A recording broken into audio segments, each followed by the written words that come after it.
Hi, I'm JL. I'm a trainee of SB Talent Camp.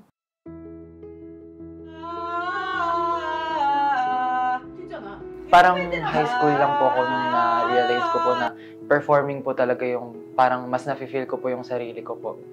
Performing po kasi parang every time po na nagpe-perform ako, mas nafe-feel ko po na yung sarili ko po, ganun. Like parang iba po siya kapag parang daily life po. Tapos iba po siya kapag nagpe-perform po ako na parang ayun po yung feeling ko na bagay na kahit gawin ko po paulit-ulit. Like, di po ako magsasawa po, ganun. Gusto ko po ako yung artist na magiging reason po na isipin nilang kaya rin po nila. Since ganun po ako nung mga times na nangangarap pa lang po ako na masyado ko po kasing dinadoubt yung sarili ko po.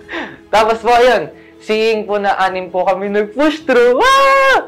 Ayun, seeing po na 6 kami nag-push through, parang worth it po talaga lahat. Lahat ng sacrifice, lahat po ng pagod, ng overthink, lahat po. Parang sobrang gustong-gusto ko lang po sabihin na sobrang proud po ako sa inyong lahat. Sa atin, ganun. Tapos, tandaan niyo po na hindi lang po members yung tingin ko sa inyo. Ganun. Para ko na po kayong tunay na kapatid, na family, ganun.